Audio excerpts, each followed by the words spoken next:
Bienvenue dans le débat de France 24. Theresa May, reine d'un jour, c'est sur l'air de Dancing Queen du groupe ABBA que la chef du gouvernement britannique a fait son entrée. Un répit bienvenu au dernier jour du congrès de son parti conservateur à Birmingham depuis dimanche. Elle essuie les critiques de son camp, venu de Boris Johnson notamment, son grand rival, contre son projet d'accord futur avec l'Union européenne, jugé comme une capitulation, une ultime soumission à Bruxelles par ceux qu'on appelle les hard Brexiters. Y a-t-il encore une marge pour la négociation ou bien le divorce est-il consommé entre Theresa May et sa majorité, entre surtout le Royaume-Uni et ses partenaires européens qui resteront, quoi qu'il arrive, ses voisins? Pour en débattre, j'ai le plaisir d'accueillir à mes côtés Catherine Coron, enseignant, chercheur à l'Université Paris 2. Vous êtes spécialiste de l'économie britannique. Bonjour, merci d'être avec nous. Merci également à Patrick Martin-Génier, enseignant à Sciences Po Paris, spécialiste de politique publique et de politique européenne, auteur de « Vers une nouvelle gouvernance mondiale ». C'est paru en octobre de cette année, il y a en ce moment, au moment où on parle. Et puis, l'Europe a-t-elle un avenir aux éditions Studirama? Ça, c'était l'année dernière. Merci à vous, Patrick Martin-Génier. Jeremy Stubbs, vous présidez le Parti conservateur britannique ici à Paris. Merci d'être avec nous. Et merci à Nicolas Sowells, maître de conférence à l'Université de la Sorbonne Paris, un spécialiste en politique et en économie britannique. Bonjour. Un mot peut-être, puisqu'on avait laissé la classe politique britannique la semaine dernière avec l'espoir caressé par certains dirigeants travaillistes d'un nouveau référendum. Écoutez Jeremy Corbyn. Si le Parlement rejette un accord avec les conservateurs, ou si le gouvernement ne parvient pas à un accord, nous réclamerons des élections générales.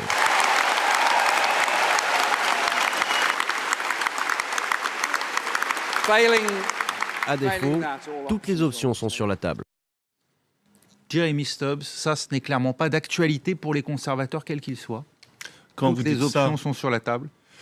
Y compris celle d'un éventuel nouveau référendum ou d'une renégociation avec l'Union européenne. Nous sommes dans une situation où tout est possible. Rien n'est exclu. Mais il y a des choses qui sont beaucoup moins probables que d'autres. Un deuxième référendum, il y a beaucoup qui caressent cet espoir, mais c'est très peu probable. Pour que cela arrive, il faudrait un changement majeur et visible dans l'opinion publique, mais vraiment visible, et on ne l'a pas pour le moment. Nicolas Sowells, c'est illusoire d'espérer un nouveau référendum de la part de beaucoup en Europe, c'est vrai, mais aussi au Royaume-Uni, notamment dans l'électorat travailliste? Je serais plutôt en fait d'accord avec Jeremy Stubbs. C'est vrai qu'il y a un soutien dans le parti travailliste pour un nouveau référendum. Il y a un mouvement pour avoir un popular vote, un vote populaire comme ça. Mais comme on a entendu là, Jeremy Corbyn n'est pas vraiment très favorable. La position a toujours été comme ça. Et les dirigeants du Parti conservateur, je pense de tout bord, qui sont hard Brexit ou soft Brexit, ils sont contre un nouveau référendum. Donc, on ne sait pas vers quoi on va, donc ce n'est pas absolument impossible, mais pour l'instant, ça me semble aussi, comme dirait Jeremy Stubbs, très peu probable. Il y a quelques membres du Parti conservateur, un noyau dur de députés qui souhaiteraient le maintien dans l'Union européenne, mais eux prennent acte du vote des Britanniques, ils ne voudraient pas un nouveau référendum sur le Brexit? Ils sont partagés. Il y a beaucoup qui, à la base, étaient pour rester dans l'Union européenne, maintenant qui disent qu'il faut respecter la vote tel qu'il y a eu lieu, tel que le référendum a eu lieu. Et puis, il y a une ou deux personnes qui se sont prononcées effectivement en faveur d'un nouveau référendum. Mais pour l'instant, c'est un courant assez minoritaire dans le Parti conservateur. Alors Theresa May, elle a passé un peu plus d'une heure aujourd'hui à battre le rappel de ses troupes derrière son plan à elle, son plan non pas de sortie de l'Union européenne, ça pour elle c'est une chose qui est claire, mais de partenariat futur, son plan de Chequers. Écoutez-la. Personne plus que moi ne souhaite aboutir à un bon accord. Mais cela ne veut pas dire accepter un accord à tout prix. Le Royaume-Uni partira sans accord s'il le faut.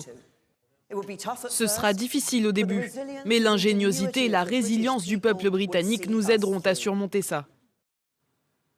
Catherine Coron, ils sont prêts réellement à partir sans accord, à choisir cette option-là, qui d'ailleurs fait de plus en plus penser à celle d'un paradis fiscal aux portes de l'Europe, parce que c'est un peu ce que décrivait Theresa May en marge de l'Assemblée générale des Nations Unies la semaine dernière à une assemblée d'hommes d'affaires. Alors je pense qu'en fait Theresa May négocie. On est en cours de négociation. Et donc là, actuellement, pour moi, ce qu'elle essaye de montrer, c'est que s'il n'y a pas d'accord, enfin, si les Européens n'acceptent pas cet accord, il n'y aura effectivement pas d'accord. Mais mon sentiment sur la question du Brexit est que les questions politiques l'emportent beaucoup sur les enjeux économiques. Les enjeux économiques sont énormes pour le Royaume-Uni, dont l'économie s'est construite sur la finance. Et en fait, si les Britanniques connaissaient mieux le fonctionnement des institutions européennes et dans quelle mesure elles peuvent leur être favorables, malheureusement, il n'y a pas cette éducation au Royaume-Uni, autant qu'on pourrait peut-être l'avoir. Pourtant, le moins qu'on puisse dire, c'est qu'on a débattu d'Europe au Royaume-Uni pendant les 40 ans je pense à ce qu'on apprend dans les écoles, ce que l'on apprend en France. On n'en connaît pas suffisamment non plus, mais on a quand même certaines connaissances sur le fonctionnement et ce que peut apporter l'Europe, alors qu'au Royaume-Uni, il y a toute la force des médias, parfois même des tabloïds, qui disent des choses qui ne sont pas vraies sur l'Europe, qui sont malheureusement crues par les Britanniques. Donc ça, c'est un premier point. Deuxièmement, s'ils se rendaient compte des enjeux, et là, c'est une carte que Theresa May et son gouvernement a récemment utilisée, parce que récemment, ils ont fait paraître un certain nombre de rapports sur l'incidence, le poids du départ sur l'économie qui serait très grand. Et en fait, ce qui me frappe en tant que personne qui s'intéresse beaucoup à l'économie, c'est à quel point on ne mesure pas cette question-là du tout, aussi bien au niveau du citoyen britannique qu'au niveau du parti conservateur. L'impact d'une sortie sans accord. Voilà, je pense que c'est ça qu'il faut débattre. Il faut vraiment, sérieusement, au niveau des hommes politiques responsables britanniques conservateurs, qui se rendent compte qu'effectivement, parce que c'est le problème des personnes qui viendraient en migrants, qui achoppent, c'est un problème politique, et qui achoppent au niveau de l'Europe. Voilà, c'est mon sentiment pour l'instant. Patrick Martin-Gélier, Theresa May évoque la possibilité d'une sortie sans accord, un no deal, d'un Brexit dur, parce qu'elle y pense vraiment, elle y songe, ou comme un repoussoir pour que, comme un seul homme, disons, les conservateurs acceptent son plan de Chequers? Non, je crois qu'elle n'y croit pas. En réalité, nous sommes dans la dernière phase d'une négociation. Maintenant, il y a une vraie pression, et notamment des milieux économiques. C'est dans 2 semaines, la prochaine réunion européenne. C'est dans 2 semaines, mais elle a été extrêmement vexée de la façon dont elle a été isolée au dernier Conseil européen informel de Salzbourg, en Autriche. Les images étaient tout à fait symboliques. On la voyait en marge du groupe des chefs d'État et de gouvernement. Elle était extrêmement vexée. Et à partir de là, il semblerait que ces propositions qu'elle avait formulées, qui étaient plutôt en faveur d'un Brexit plutôt soft, doux, n'ait pas été du tout acceptée par les chefs d'État et de gouvernement. Elle est revenue vexée. Et là, elle joue sur la fibre nationaliste parce que, avant tout, elle souhaite rester au pouvoir. Ça fait 2 ans qu'on dit qu'elle devrait partir. En réalité, ça fait 2 ans qu'elle tient, mais elle dit un peu tout et n'importe quoi. Par exemple, sur la liberté de circulation des citoyens. Elle a dit, en quelques semaines, tout est son contraire. Elle a dit, nous allons sauvegarder la liberté de circulation des citoyens européens au Royaume-Uni et vice-versa. Et là, elle est en train de dire, elle change sa position en disant les citoyens de l'Union européenne seront considérés comme n'importe quel autre citoyen extérieur à l'Union européenne. Donc ça veut dire quoi ? Ils sont traités en fonction de leur niveau d'éducation, finalement, et de leur employabilité. Absolument, mais pour répondre à votre question, je pense que c'est une tactique politique et elle est en train de se concilier à la fois les Brexiteurs, les anti-Brexiteurs, pour rester effectivement, pour agréger en quelque sorte son parti autour de son plan de Chequers. Oui, mais ça, Jeremy Stubbs, quand on sait que c'est un plan qui en plus en l'état a été rejeté par l'Union européenne. Alors à quoi bon tenter d'y rallier les conservateurs sceptiques? Que joue réellement aujourd'hui Theresa May finalement? Je pense que dans une certaine mesure, sa situation, qui est toujours très précaire, qu'il est depuis le début, il faut l'admettre, mais c'est aussi ce qui la préserve dans une certaine mesure. C'est-à-dire que sans elle, qu'est-ce qui se passerait? Ce serait le chaos. Donc, je pense que dans l'état actuel des choses, elle espère que son plan, qu'elle appelait autrefois le plan de Chequers, puisse être modifié suffisamment par les uns et les autres pour fournir la base. Et on a remarqué qu'aujourd'hui, le mot Chequers était totalement absent de son discours. On va peut-être dire ce qu'il c'était prévoit. Un indice. On va peut-être dire ce qu'il prévoit, ce plan Nicolas Sowell. C'est un Brexit doux, Chequers. Il prévoit de maintenir des liens économiques entre Royaume-Uni et Union européenne avec un marché commun des marchandises. En fait, c'est une grande mélange. Elle cherche à maintenir en fait l'appartenance au marché unique pour les biens manufacturés et les biens agricoles. ce qui Et pas les services. Et pas les services, voilà. Pour après pouvoir éventuellement négocier des accords de libre-échange sur les services. Oui. Donc, la position européenne, c'est que c'est en fait un détricotage du marché unique. Oui. Et ça ne va pas passer. Parce que les Européens exigent une libre circulation des personnes aussi. Oui, et je pense que plus généralement, leur position, c'est qu'il faut accepter l'ensemble du marché unique. Si on commence à bricoler ici et à prendre cela, ça risque de, après, se défaire dans son intégralité. Alors la position britannique, ils peuvent éventuellement, ils ont quand même une carte à jouer, c'est-à-dire l'Union européenne est extrêmement excédentaire dans ses échanges avec les autres pays européens sont très excédentaires dans leurs échanges avec le Royaume-Uni. Donc il y a un certain intérêt de garder... Pour l'Union européenne à maintenir ce libre commerce dont l'Europe bénéficie avec le Royaume-Uni. Patrick Martin-Génier, elle vous semble farfelue, cette proposition de Chequers, comme l'ont rejeté les Européens, ou au contraire acceptable? Alors il y en a qui vont vous dire qu'il faut plutôt un mauvais accord que pas d'accord. La France est en train de dire qu'il ne faut pas d'accord plutôt qu'un mauvais accord. Le risque, c'est quoi? C'est que ça donnerait des idées à d'autres pays européens qui pourraient être tentés de sortir à moitié comme le Royaume-Uni. C'est-à-dire qu'on est en train de dire les Britanniques vont prendre ce qu'il y a de meilleur dans le marché de l'Union européenne et puis ils vont rejeter ce qu'il y a de pire. Et par exemple, la politique d'immigration, eh bien, les citoyens européens maintenant deviendraient une variable d'ajustement sur ce Brexit, ce qui n'est pas acceptable parce que si on veut la liberté de circulation des marchandises, il faut aussi accepter la liberté de circulation des capitaux, des services et des citoyens de l'Union européenne. Ça, c'est l'Europe qui le dit. Qu'est-ce qui empêche de le faire dans la pratique, de dissocier les deux? On pourrait dissocier, mais il y a une chose qui est importante. On achoppe essentiellement sur la frontière entre l'Irlande et le Royaume-Uni. Et vous savez que Theresa May est dépendant pour sa majorité de 10 députés unionistes d'Irlande du Nord. Et ça achoppe considérablement. On évoquera les questions typiquement politiques, effectivement, dans la deuxième partie, si vous le voulez bien. Mais cette question de la frontière, elle n'est pas anodine parce que l'Europe, elle, serait prête à prendre l'Irlande du Nord dans l'ensemble européen. Pour le Royaume-Uni, ça reviendra à placer la frontière en mer d'Irlande, ce qui est inacceptable puisque c'est une transgression territoriale. Voilà, c'est inacceptable pour le Royaume-Uni pour l'instant. Catherine Coron, cet accord aujourd'hui, il placerait, s'il était appliqué, Chequers, ce qui n'est pas le cas, il placerait le Royaume-Uni dans une position encore plus favorable, entre guillemets, que ne le sont des pays comme la Norvège, comme la Suisse, qui sont membres de l'espace économique européen. Certainement. Et il y a encore un autre élément à prendre en compte, c'est qu'en fait, le Royaume-Uni a besoin d'immigration parce qu'il y a un déficit de personnes qualifiées au niveau de sa population active. Donc ça amènerait à moi quelque chose de beaucoup plus gênant, qui serait de choisir, de sélectionner en fonction des personnes. Donc on rentre là non seulement dans une politique de l'immigration qui n'est pas... Une immigration choisie. Une immigration choisie, absolument. C'est ce qu'a dit d'ailleurs Theresa May hier. C'est nouveau, ça, sa position, ce traitement finalement des Européens au même titre que les autres, hein, disant finalement on ne prendra que les plus qualifiés, ce dont on a besoin pour notre économie. Oui, en fait l'idée c'est effectivement de prendre que ce qui est bon pour le pays et puis toute la partie un petit peu où on fait ensemble en France et en Allemagne, on a quand même cette tradition d'avoir un capitalisme un petit peu plus participatif. Ça, effectivement, le néolibéralisme britannique traditionnel a tendance à le refuser. Ça vous fait rire, Jeremy Stubbs? Non, pas du tout.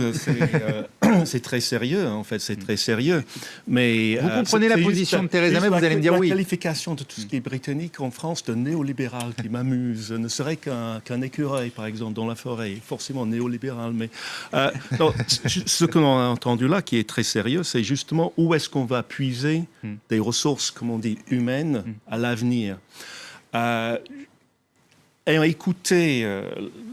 différents membres de mon parti, je suis sûr qu'aucune décision n'a été prise pour le moment et que nous sommes toujours dans une phase, comme vous l'avez dit, de négociation où on va menacer un peu le... C'est du bluff?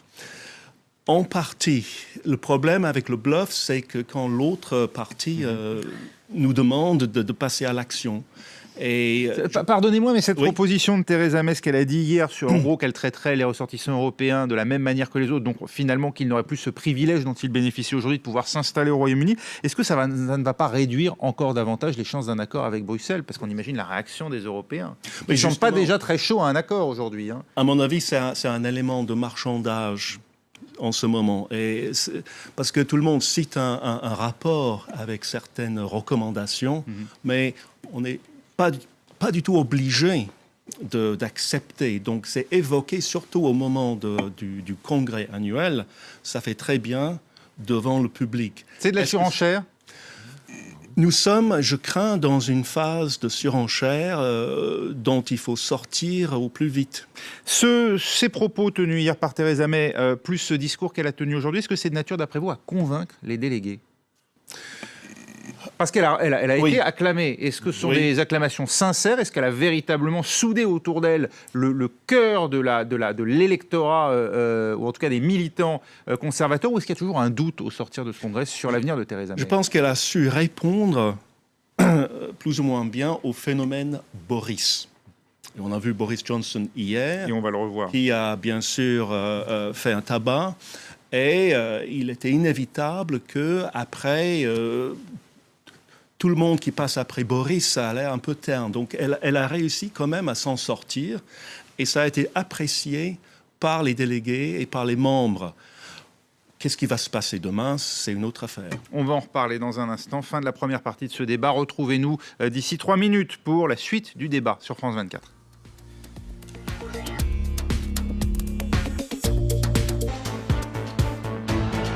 Suite du débat de France 24 au dernier jour donc, du congrès conservateur qui avait lieu à Birmingham. Theresa May a défendu sa proposition d'accord avec l'Union européenne, accord post-Brexit. On en parle avec à mes côtés Catherine Coron, enseignant-chercheur à l'Université Paris 2, spécialiste de l'économie britannique. Toujours à mes côtés également Nicolas Sowels, maître de conférence à la Sorbonne, Paris 1, spécialiste en politique et économie britannique. Jeremy Stubbs, vous présidez ici à Paris le Parti conservateur britannique. Et puis Patrick Martin-Génier, enseignant à Sciences Po Paris. Je rappelle le titre de votre ouvrage, L'Europe a-t-elle un avenir? C'est paru l'an dernier. Et puis le tout dernier, Vers une nouvelle gouvernance mondiale.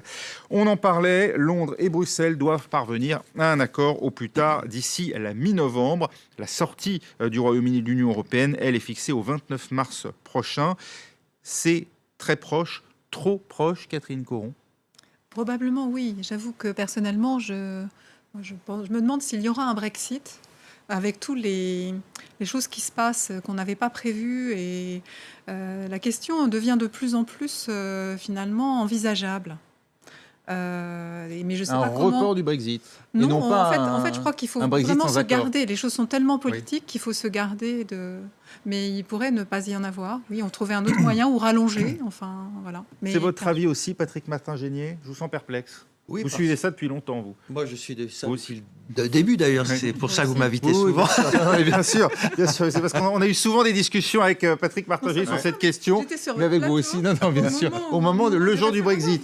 Non, là, il n'y a Écoutez, absolument pas de il y a- dénigrement. C'est vrai que Patrick Martin-Génier, on en a souvent parlé. Et vous êtes persuadé depuis le début que le Brexit aura lieu, qu'il ira au bout. Oui, c'est-à-dire, oui, mais attention, il y a un an, on n'en était pas encore dans les débats politiques qu'on a aujourd'hui. Le débat évolue de jour en jour, de mois en mois. On le voit bien aujourd'hui. On sait que Theresa May, depuis le début, est minoritaire dans son Parlement. Elle dépend de 10 députés unionistes.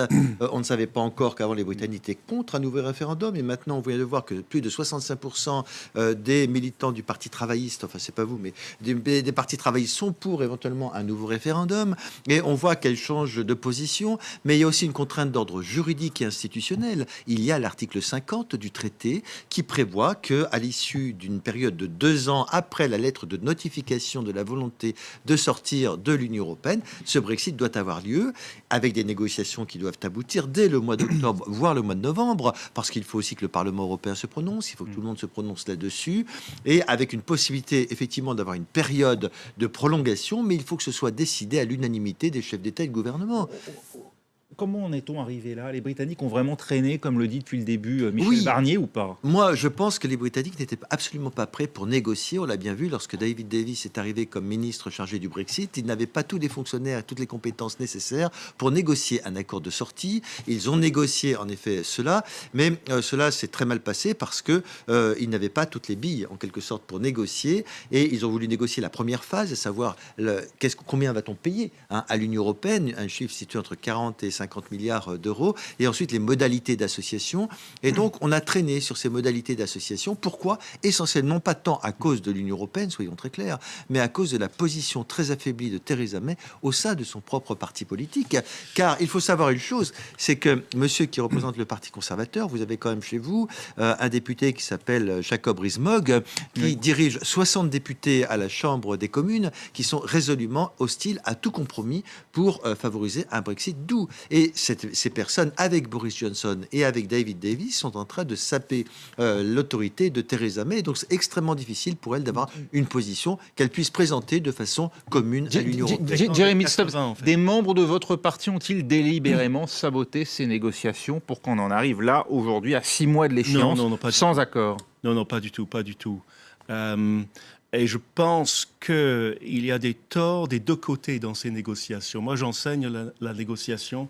On a là un cas d'école de ce qu'il ne faut jamais faire en négociation. Il faut rappeler un peu le calendrier, c'est-à-dire que le mois prochain, on est censé signer un accord pour la sortie, en tant que la sortie, et avant mars, trouver un accord sur un cadre pour les relations futures. Mais dès le 17 octobre, il y a un Conseil européen où là, il faudra que les Britanniques fassent part de leur position définitive.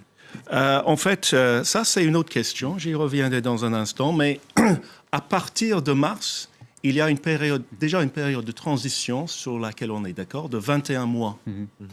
Donc, il y aura bien cette transition. Je pense aussi que si tout le monde est d'accord, on peut remettre la sortie elle-même. C'est prévu dans l'article. Si tout le monde est d'accord, et je pense que mais je pense que la transition, c'est probable. Je pense que la transition reste quand même un peu soumis à un accord de sortie, en fait. S'il n'y a pas un bon accord, s'il n'y a pas un accord de sortie, après, il risque de ne pas avoir...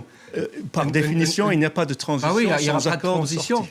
Je pense que le problème, c'est pas uniquement le Parti conservateur. Je pense que le pays est profondément, viscéralement divisé entre les gens qui ont voté pour rester dans l'Union européenne, qui sont plutôt dans les métropoles, en Écosse et en Irlande du Nord, et les jeunes, et les personnes qui ont voté pour sortir.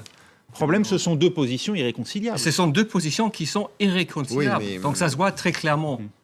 Actuellement, on voit ça dans le Parti conservateur. Ça existe aussi un peu dans le Parti travailliste, mais c'est le pays tout entier. Oui, mais excusez-moi, quand on voit des entreprises qui sont en train de dire s'il n'y a pas d'accord, comme BMW avec son usine de Mini à Oxford, s'il n'y a pas d'accord à l'issue du 29 mars, moi, le 1er avril, je déménage, je m'en vais, je déménage.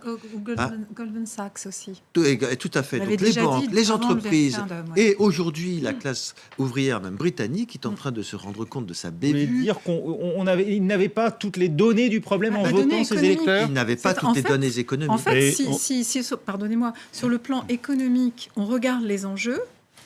Clairement, il n'y a pas intérêt à sortir. Alors, en fait, le soft Brexit auquel était arrivée Theresa May, finalement, en définitive, là, était tout à fait recevable, je pense, par l'Union européenne, sauf le problème de l'immigration qui nous reporte à nouveau dans un problème politique. Pardonnez-moi, je vous ai Jeremy dit Stubbs. la parole. Oui, je pense que, évidemment, le pays reste divisé. Mais cette division-là, elle est surmontable si le gouvernement et Bruxelles peuvent trouver déjà un accord entre eux. Ensuite, je pense que c'est même l'espoir de Theresa May, c'est de dire que si elle peut présenter quelque chose au Parlement britannique, elle sait que l'alternative, c'est soit ça, soit le chaos. Elle espère qu'au dernier moment, les parlementaires vont choisir... un accord même mauvais plutôt que pas d'accord du tout. Ou ce que certains perçoivent comme mauvais. Pas d'accord du tout, c'est ce à quoi semble prêt en tout cas Boris Johnson. Hier à Birmingham, l'ancien secrétaire au Foreign Office de Theresa May a violemment critiqué le plan de Chequers, le qualifiant de scandale constitutionnel dont l'application aboutirait à humilier le Royaume-Uni. Il avait déjà employé l'expression à la ceinture d'explosifs dont on donnerait le détonateur à Bruxelles, un plan qu'il appelle à jeter à la poubelle. Écoutez-le. J'espère que vous vous joindrez à moi pour exiger de nos amis au gouvernement qu'ils livrent ce pourquoi les gens ont voté, de soutenir Theresa May de la meilleure des manières possibles, c'est-à-dire en poussant doucement, calmement et raisonnablement pour son plan de départ original, et ce faisant en restant confiant dans le conservatisme et dans notre pays.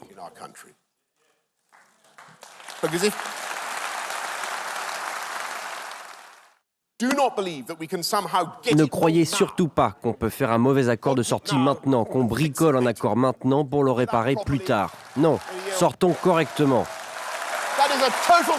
C'est du fantasme total.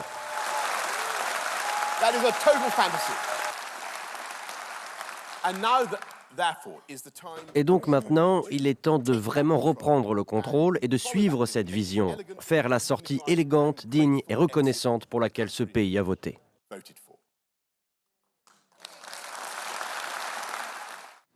Nicolas Sowell, Boris Johnson, là, prône une sortie sans accord avec l'Union européenne. Je pense éventuellement, c'est une position qui met en avance, mais oui, ça peut aller vers ça. C'est ça, je dis, le problème. Le parti et le pays sont très divisés. Donc, on risque effectivement, comme disait Patrick Martin-Junier, le 21 novembre, ce serait la fin de la période des 2 ans, et on peut tomber sans accord. Et pour négocier plus tard, après la sortie, mais dans quelle position de négociation? Ça rapporte la question, en fait, ultérieurement. Quelle sera la relation après? Jeremy Stubbs, est-ce qu'il vaut mieux sortir tout de suite, enfin sortir dans 6 mois et se poser ensuite la question d'un accord? Est-ce qu'on négociera mieux dans ces conditions-là ou pas? Non, ce sera impossible. Ce sera impossible. Et puis, nous sommes toujours... il y a toujours un problème qu'on n'a pas évoqué, et qui n'a pas été évoqué récemment, qui date du début, parce que c'est quand même... chacun a ses torts. C'est Bruxelles qui a imposé l'ordre des négociations. Et on sait que pour Bruxelles, il faut négocier question après question, par exemple, C'est le traité. le fric. Le fric. Et parce que Bruxelles veut un engagement sur le fric avant de passer au reste. C'est normal. Le coût de la sortie. C'est Mais normal. les Britanniques, je peux vous dire que s'il n'y a pas d'accord en principe sur la relation future, Paieront rien. Il n'y aura pas de fric. Hein. Et c'est Oui, Boris Johnson il qui n'y aura l'a pas de dit. fric. Je pense que Theresa May est d'accord. Patrick Martin-Génier. Écoutez, à un moment donné, il y a un article 50 qui prévoit manifestement 2 phases. Le premier, on règle les modalités du divorce. Les Britanniques le savaient en rentrant dans l'Union bien européenne. sûr. C'est le traité de D'ailleurs, Lisbonne. c'est le même traité de un Lisbonne. Britannique qui a rédigé l'article 50 Oui. du traité. Oui. Donc, Mais par conséquent, il le savait très Cet bien. article ne dit pas le fric d'abord. Non, hein. il dit il y a 2 phases. La première phase, c'est une des modalités de sortie de l'Union européenne, et ensuite dans la perspective des Les modalités Britanniques peuvent d'association. toujours dire qu'ils se sont vus imposer cet accord par la suite, bah, parce que il c'est peut- un traité postérieur à leur adhésion à l'Union européenne. Ben oui, Non, mais ils ces peuvent toujours détails tout, ne sont tout pas dire. précisés dans l'article. Ils peuvent toujours tout 50. dire, mais il y a un article, c'est la première fois qu'on applique ces dispositions, et par conséquent, il y a 2 phases bien distinctes. Les Britanniques sont en train de faire un chantage aujourd'hui, il faut dire les choses telles qu'elles sont, c'est-à-dire nous ne paierons rien si nous n'avons pas ce que Comme nous voulons Catherine en Coron termes est d'accord d'accord. commercial. C'est normal dans une négociation. Non, justement. Catherine Coron pour qui moi- suit pour ces moi- questions depuis très pour longtemps moi, aussi, je précise. l'une des valeurs que j'apprécie énormément chez les Britanniques, c'est leur côté fair play. Le côté ne fair pas play jouer- aujourd'hui, non, il mais est en train de justement, ne pas diminuer. jouer. Enfin, là, en fait, Theresa May joue beaucoup vis-à-vis de l'Europe en disant vous devez absolument prendre cet accord tel qu'il est. Et on n'a aucun droit d'exprimer aucun avis. C'est tout à fait du chantage. Et je pense qu'en fait, pour l'instant, elle tient. Parce qu'il y a effectivement... là, ce serait intéressant, mon rôle qui est quand même de montrer la façon de fonctionner qui n'est pas la même en France qu'au Royaume-Uni, c'est de montrer que finalement, dans le parti, il y a un certain loyalisme malgré tout. C'est-à-dire que Boris Johnson, qui voudrait bien sa place, il faut dire quand même les choses telles qu'elles sont, en Grande-Bretagne, quand on assiste à des débats parlementaires, il est quand même assez intéressant de voir que les gens s'écoutent et peuvent se parler. Ce qui, en France, est plus difficile quant à la façon dont on communique. Il y a quand même un député conservateur, James Doddridge, qui annonce avoir saisi le comité 1922, qui regroupe les mais après, il y a des députés règles du jeu. tories pour leur demander Après, il y a de des règles du destituer. jeu. C'est dans les Ils coulisses, utilisent- c'est dans les Voilà. coulisses qu'on s'affronte. Voilà. Jamais. Non, mais je veux dire, il y a à la fois le fair play, qui est quand même remarquable et qu'il faut saluer, mais c'est vrai que dans cette négociation, vous êtes justement un expert en la matière. Le chantage est, à mon avis, très dangereux parce qu'effectivement, on peut se retrouver. Moi, avec je- des- mais Ça je pense radicalise que les positions, c'est ce que vous Les pensez? torts sont des 2 côtés. Moi, je pense, malheureusement, Nicolas Sowell. je pense que c'est une mauvaise appréciation de la situation. C'est les Britanniques qui voulaient partir. C'est les Britanniques qui sont complètement divisés.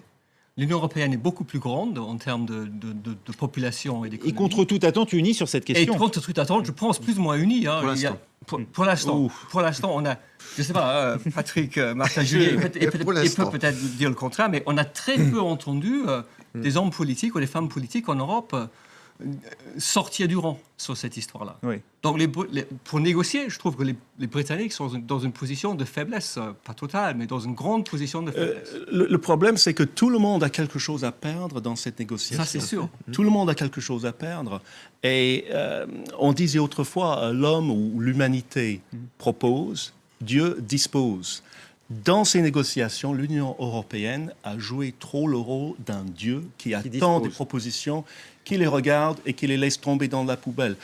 Le problème, c'est que l'Union européenne, elle sait être flexible quand elle veut. Donc, Theresa May, et c'est sans doute sans tort, elle a présenté le plan à Salzbourg de manière trop brusque. Quand les gens étaient là pour parler surtout des questions de migrants, ils étaient fatigués. Ce n'était pas le moment d'essayer de les bousculer avec son plan. Mauvais en même timing. temps, elle est dans une situation un peu désespérée où elle veut provoquer une réponse plus détaillée de la part de Bruxelles. Je pense que c'est ce qui va peut-être se passer à partir de demain. Mais on verra. À partir de demain, À partir de demain. l'Europe va commencer à étudier. Parce Mais- que vous pensez que Theresa May sera renforcée et face à l'Union européenne peut enfin se faire entendre? Comparativement, oui. Je ne dirais pas à 100%, mais plus de 50 pour le moment, plus de 50. Catherine Coron, Boris Johnson lui propose, à la place de Chequers, un accord de libre-échange similaire au CETA, signé entre l'Union européenne et le Canada. Est-ce que c'est crédible, ça? Est-ce que c'est dans l'intérêt du Royaume-Uni et de l'Europe? À mon avis, le plan proposé par Theresa May pour ce qui concerne les biens était acceptable. Encore une fois, la question, la question, c'est la libre circulation des personnes. Il n'y a pas de libre circulation des personnes Dans- entre le dans- Canada dans et les l'Union deux cas. européenne. Dans Et il y a les bien deux un cas. accord de libre-échange qui est mis en place. Oui, mais C'est ce que là, on souhaite revient à Boris l'histoire de la Johnson. frontière avec l'Irlande. C'est-à-dire qu'on n'a pas évoqué jusqu'à présent. C'est-à-dire que cette non-libre circulation viendrait Si à créer une frontière à l'intérieur du royaume dit uni. Et du coup, Si l'on on a un mettait, problème. si l'on mettait la frontière, si on créait un accord de libre-échange avec le Royaume-Uni dans son intégrité territoriale, autrement dit, si l'on plaçait la frontière entre les deux Irlandes, entre la République d'Irlande et l'Irlande du Nord, quel serait le problème? Je pense qu'à ce moment-là, on revient à ce qu'on a dit tout à l'heure, c'est-à-dire que ce problème de frontière, il est sur le plan de politique. Ça fait tomber les accords de Vendredi Saint? En Grande-Bretagne, c'est pas acceptable. C'est pas acceptable pour les Irlandais, pour certains Nord-Irlandais Pour tout le monde. ou pour les Britanniques? Tout le monde. Tout le monde. Oui. Jeremy Stubbs, vous êtes d'accord? Ah oui, pour tout le monde. C'est-à-dire que du moment où on met quelque infrastructure que ce soit sur cette frontière, ce sera démantelé dans la nuit suivante. Vous voulez dire entre la République d'Irlande et l'Irlande du Nord? Exactement. Les gens ne supporteraient pas... Y compris les unionistes? Oui, pas tellement les unionistes, mais eux, c'est moins important. Mais en même temps, il y a les habitants du côté de l'Irlande du Nord, de la frontière, sont pour la majorité des catholiques. Donc c'est eux qui gardent la frontière, en quelque sorte. Patrick Martin-Génier, Theresa May est-elle confortée politiquement au sortir de ce congrès? Alors, je crois que paradoxalement, elle sort un peu renforcée de ce congrès. Comme vous l'avez dit, il y a une vraie loyauté des délégués du Parti conservateur. Boris Johnson, David Davis se sont exprimés dans une salle à part. Et je crois qu'aujourd'hui, effectivement, il y a cette loyauté. Il faut être derrière la Première ministre pour la soutenir dans les négociations vis-à-vis de l'Union européenne. Et le fait qu'elle ait dit finalement, c'est à prendre ou à laisser, ça va mettre effectivement l'Union européenne dans un certain embarras en disant finalement, est-ce que nous n'avons pas été trop rigides sur les négociations? Est-ce qu'on pourrait accepter de négocier sur quelque chose? Par exemple, puisqu'on achoppe sur la frontière entre l'Irlande, est-ce qu'on ne pourrait pas accorder à Theresa May une sorte de brevet de bonne foi en disant finalement, elle va peut-être trouver une solution qui sera acceptable par tout le monde, mais plutôt que d'exiger une solution avant, elle s'engagerait éventuellement à trouver une solution bien plus souple pour la frontière entre les deux Irlandes. Je crois en effet que l'Union européenne n'a peut-être pas d'autre choix si elle veut sauvegarder les intérêts de l'Union européenne. Alors on va se rappeler quand même d'où vient Theresa May. Il y a un an, elle prononçait un discours là aussi devant les conservateurs et voilà à quoi ça avait ressemblé. The deficit is back to pre-crisis levels. Sounds as if my voice isn't on track.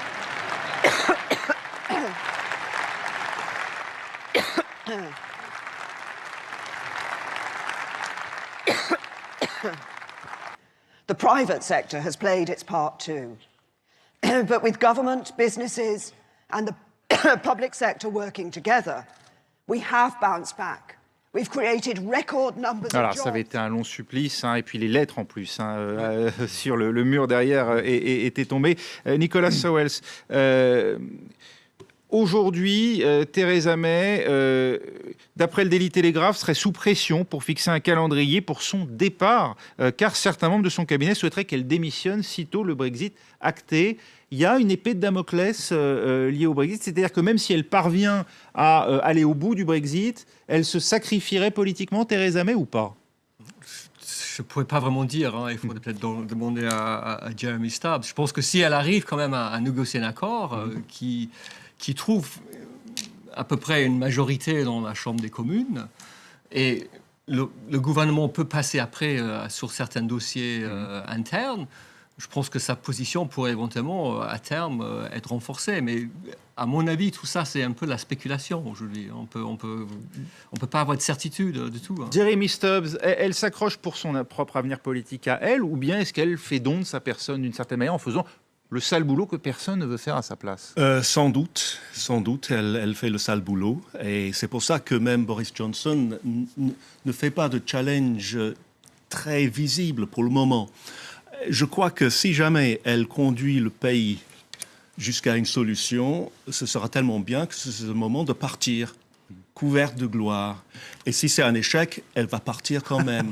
Donc je pense que dans les deux cas, elle doit comprendre qu'elle a une sorte de courbe d'évolution qui mène jusqu'à là, au mieux, et ensuite, elle doit partir. Au-delà du destin de Theresa May, il y a la majorité, dont ne dispose pas d'ailleurs le Parti conservateur aujourd'hui à l'Assemblée seul, puisqu'il se repose, on l'a dit, sur des élus nord-irlandais du DUP, des élus unionistes.